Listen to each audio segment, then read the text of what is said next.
Am I the a-hole for telling my sister nobody was surprised when her kid said he did not care if she was alive or not? I come from a big family. We are 5 siblings, 2 sets of twins, 50F. My sister, her twin died in utero, 47M. Me and my brother, 42F, my other 2 sisters. We are talking about our biggest one. My parents were really careful to not parentify her. Editor's note. Language barrier here. OP means her, as in the oldest sister, because they both had the same fate in their family. They took good care of us. All of us have fruitful and satisfying careers. The problem is, at least for my sister, they didn't push us there. They were encouraged, but they never had the expectation.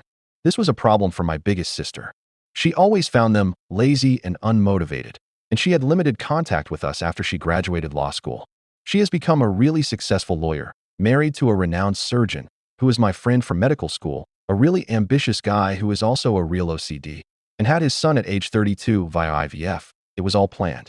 After she had her son, aka my nephew, she started to push him really hard. She was trying to make him read at age 2. She sent him to piano lessons from age 4 and had one-to-one tutors since he was first grade.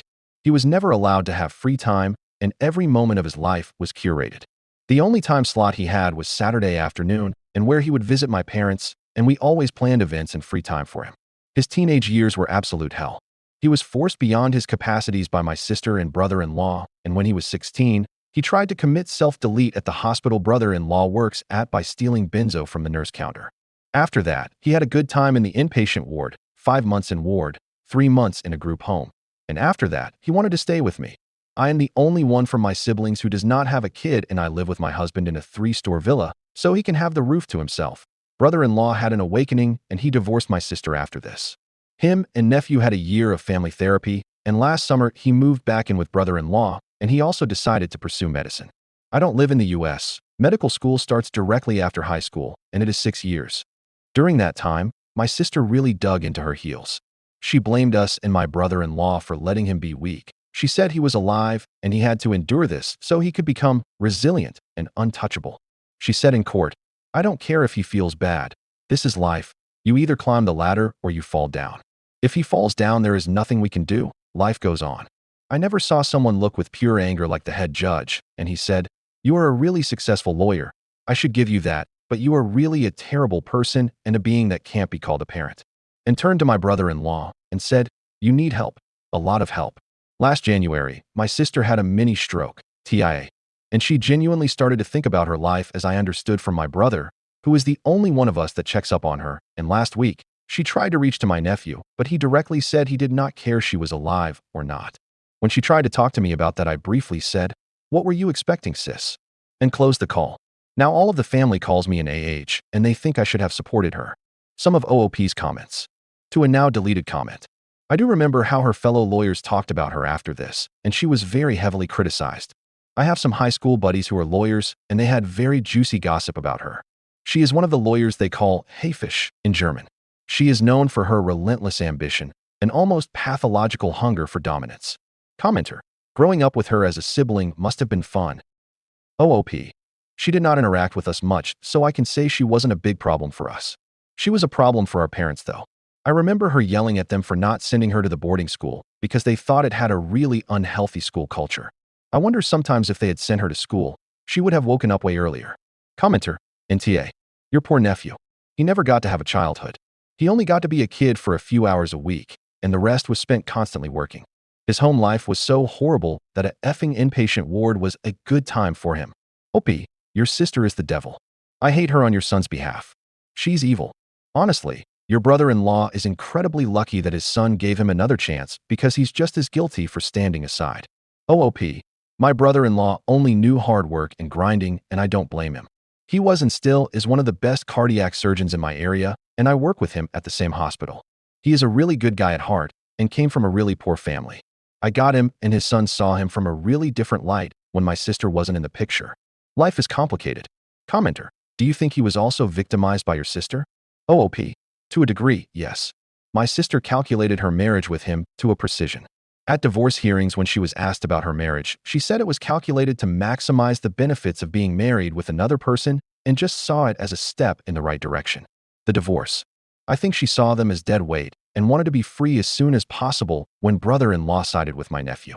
It is really hard to understand what my sister's logic is. Commenter, I don't know if you've already described it, but can you tell us about your parents' parenting style, philosophy, and methods to the madness? I am prompted to get any help I can as I have a young daughter that is a bit of a meanie and not one that likes to take advice. By the way, you're not the AH. I think you think it was a long time coming. OOP. They were heavy on natural consequences and being tolerant to others.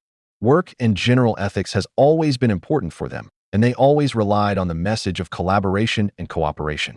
They also really emphasized on the need of relaxation and self-care too. My father and mother are also in the healthcare field, although they retired when I was in residency, and they saw too many burnouts. Commenter, I'm really confused about the family dynamic established by your parents. Your first paragraph is extremely unclear. Did they create this precedence of pushing you all into high-powered careers? OOP, honestly no. I chose medicine, but I really liked it. My brother became a welder because he didn't have a thing for academics. My younger two sisters are preschool teachers, one in the special education field. Honestly, they are really chill people. Update, same post. 2 days later. A little update. My brother had a talk with her. He laid down all the stuff I told her and made her read this post. To our surprise, she knew about Reddit. When she asked about what to do about it, he said she should be working on herself and maybe be at peace with the fact she will die alone in a care home. He said she was looking really defeated, but she got why she was abandoned by the family. She will leave the town for transferring her office to another state because she said to me it was too much pain for her. Again, egocentric perspective, but she will leave, at least. She is leaving next Monday. My nephew said she wants to look at her eyes one last time before leaving, so he will meet her on Saturday afternoon at my brother's house. Update post. 2 days later, 4 from OG post. Good morning from the gray city of Cologne. I have an update, and after 24 hours to answer people's questions, I will log out from this account because I think it is over. Also, Reddit is really overstimulating for a guy who is in their second half of their 40s. First of all, my family does not blame me for her situation. They think I was an asshole for not listening to her. They apologized after seeing the post though. All is well. We communicated. I also apologized for being too rough on them. My sister is another story. Last night, we went to the house of my brother and sister-in-law. She was there, sitting with no expression, just a dull face. When my nephew greeted her, she just said, "Hello, son," with a really neutral voice, scary even. She looked at him after 5 minutes of silence and said, "I failed to raise you. I gave you so much pain, and I almost costed your life. For that, I am sorry. I am sorry for not realizing it sooner. On Monday, I will be leaving your lives, and I will not ever come back. Just want you to know that I did what I thought was best. I understand now it wasn't." My nephew looked at him and said, "I unfortunately know. I know and see you still believe that we have to move on. I will move on, mother, but without you. I will move with the people who loved me, not with someone who sees me as a training dog. Farewell, mother." And he gestured with his head that he wants to go. I looked at my sister and said, "Bye, sis. I hope you find peace with your new life." She silently nodded, and we left. My brother and sister-in-law told me that she will legally separate her ties with us in every way possible. They are helping her to do that, and sister-in-law said, "We need this, and she needs this. Us being separate will be much better for all of us." Not a big ending, but it is an ending to this.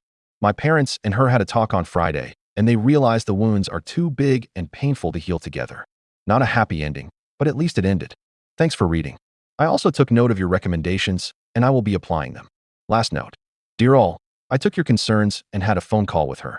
I talked with her, and she does not have an ounce of it. She said she doesn't want to come that close to death ever again. She is currently preparing for her new life, and she is just like herself, stoic, ready for new horizons, and leaving her old life behind. I am also a doctor, and I had my fair share of self-delete patients. She is fine, but also thanks for your concerns about her. Honestly, I don't care anymore what is happening to her. My parents care about her death, and this is enough for me. Goodbye. Top comment. Madam Mim, German lady here. 48, aka the same age as OP and his siblings. To be honest, I was not surprised either, reading that this is a story happening in Germany. Our parents' generation is sadly a terrible one, and it's only partly their fault. They were born either in WW2 or shortly after. To war traumatized parents that were part of one of the biggest crimes in human history and came from a nation of perpetrators of the Holocaust. Our parents' generation was raised in silence, suppressed emotions, need to function, and total lack of empathy. There is a huge emotional atrophy in our parents' generation that has bleed into our generation. They grew up in the need to function and achieve to be worth anything, building from the ruins, guilt, and horrors of a war caused by their parents. My generation is full of emotionally stunted people that don't know how to build connections with their children beyond function and making them achieve something. Some did the emotional work or had therapy to heal. Most have not, or are just starting to now in their 40s or 50s. And our children have suffered for it. I see it in my own family and in myself. I was a kid in the late 80s/90s suffering from depression and addiction, and I still work on myself in therapy. Never got kids, because I was aware of my trauma and me not being able to provide emotionally for myself, and definitely not any children. Through all of this, I finished university and functioned my ass off, and am career-wise the most successful of my siblings. They all got married and had children. These children are the third generation after the WW2 generation, and guess what? Mental health is bad. I have an 18-year niece with major depression, anxiety, and emotionally not her age. My brother and his wife did not do the emotional work they should have done to deal with their trauma inflicted by our parents.